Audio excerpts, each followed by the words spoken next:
شروع اللہ کے نام سے جو بڑا مہربان نہایت رحم والا ہے۔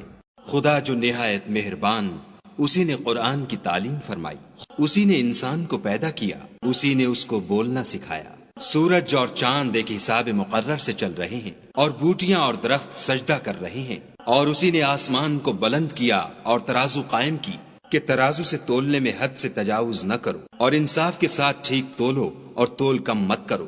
اور اسی نے خلقت کے لیے زمین بچھائی، اس میں میوے اور کھجور کے درخت ہیں جن کے خوشوں پر غلاف ہوتے ہیں، اور اناج جس کے ساتھ بھس ہوتا ہے اور خوشبودار پھول۔ تو اے گروہ جن و انس، تم اپنے پروردگار کی کون کون سی نعمت کو جھٹلاؤ گے؟ اسی نے انسان کو ٹھیکرے کی طرح کھن کھناتی مٹی سے بنایا اور جنات کو آگ کے شعلے سے پیدا کیا۔ تو تم اپنے پروردگار کی کون کون سی نعمت کو جھٹلاؤ گے؟ وہی دونوں مشرقوں اور دونوں مغربوں کا مالک ہے۔ تو تم اپنے پروردگار کی کون کون سی نعمت کو جھٹلاؤ گے؟ اسی نے دو دریا رواں کیے جو آپس میں ملتے ہیں، دونوں میں ایک آڑ ہے کہ اس سے تجاوز نہیں کر سکتی۔ تو تم اپنے پروردگار کی کون کون سی نعمت کو جھٹلاؤ گے؟ دونوں دریاؤں سے موتی اور مونگے نکلتے ہیں۔ تو تم اپنے پروردگار کی کون کون سی نعمت کو جھٹلاؤ گے؟ اور جہاز بھی اسی کے ہیں جو دریا میں پہاڑوں کی طرح اونچے کھڑے ہوتے ہیں۔ تو تم اپنے پروردگار کی کون کون سی نعمت کو جھٹلاؤ گے؟ جو مخلوق زمین پر ہے سب کو فنا ہونا ہے، اور تمہارے پروردگار ہی کی ذات بابرکت جو صاحب جلال و عظمت ہے باقی رہے گی۔ تو تم اپنے پروردگار کی کون کون سی نعمت کو جھٹلاؤ گے؟ آسمان اور زمین میں جتنے لوگ ہیں سب اسی سے مانگتے ہیں، وہ ہر روز کام میں مصروف رہتا ہے۔ تو تم اپنے پروردگار کی کون کون سی نعمت کو جھٹلاؤ گے؟ اے دونوں جماعتوں، ہم عنقریب تمہاری طرف متوجہ ہوتے ہیں۔ تو تم اپنے پروردگار کی کون کون سی نعمت کو جھٹلاؤ گے؟ اے گروہ جن و انس، اگر تمہیں قدرت ہو کہ آسمان اور زمین کے کناروں سے نکل جاؤ تو نکل جاؤ، اور زور کے سوا تو تم نکل سکنے ہی کے نہیں۔ تو تم اپنے پروردگار کی کون کون سی نعمت کو جھٹلاؤ گے؟ تم پر آگ کے شعلے اور دھواں چھوڑ دیا جائے گا تو پھر تم مقابلہ نہ کر سکو گے۔ تو تم اپنے پروردگار کی کون کون سی نعمت کو جھٹلاؤ گے؟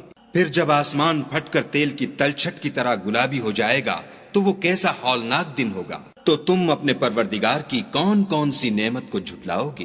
اس روز نہ تو کسی انسان سے اس کے گناہوں کے بارے میں پرسش کی جائے گی اور نہ کسی جن سے۔ تو تم اپنے پروردگار کی کون کون سی نعمت کو جھٹلاؤ گے؟ گناہ گار اپنے چہرے ہی سے پہچان لیے جائیں گے تو پیشانی کے بالوں اور پاؤں سے پکڑ لیے جائیں گے۔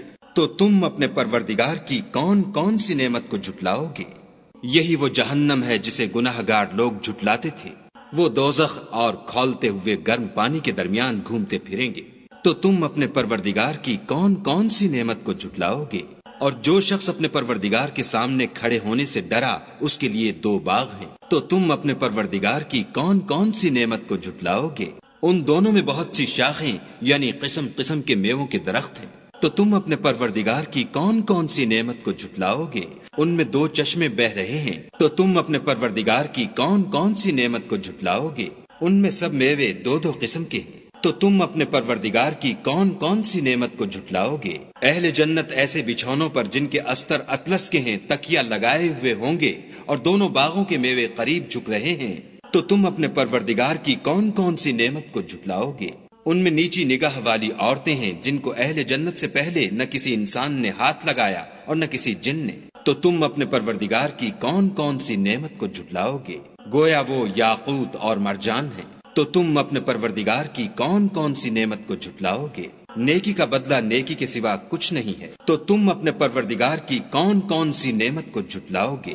اور ان باغوں کے علاوہ دو باغ اور ہیں۔ تو تم اپنے پروردگار کی کون کون سی نعمت کو جھٹلاؤ گے؟ دونوں خوب گہرے سبز۔ تو تم اپنے پروردگار کی کون کون سی نعمت کو جھٹلاؤ گے؟ ان میں دو چشمے ابل رہے ہیں۔ تو تم اپنے پروردگار کی کون کون سی نعمت کو جھٹلاؤ گے؟ ان میں میوے اور کھجوریں اور انار ہیں۔ تو تم اپنے پروردگار کی کون کون سی نعمت کو جھٹلاؤ گے؟ ان میں نیک سیرت اور خوبصورت عورتیں ہیں۔ تو تم اپنے پروردگار کی کون کون سی نعمت کو جھٹلاؤ گے؟ وہ حوریں ہیں جو خیموں میں مستور ہیں۔ تو تم اپنے پروردگار کی کون کون سی نعمت کو جھٹلاؤ گے؟ ان کو اہل جنت سے پہلے نہ کسی انسان نے ہاتھ لگایا اور نہ کسی جن نے۔ تو تم اپنے پروردگار کی کون کون سی نعمت کو جھٹلاؤ گے؟ سبز قالینوں اور نفیس مسندوں پر تکیہ لگائے بیٹھے ہوں گے، تو تم اپنے پروردگار کی کون کون سی نعمت کو جھٹلاؤ گے؟ اے محمد صلی اللہ علیہ وآلہ وسلم، تمہارا پروردگار جو صاحب جلال و عظمت ہے، اس کا نام بڑا بابرکت ہے۔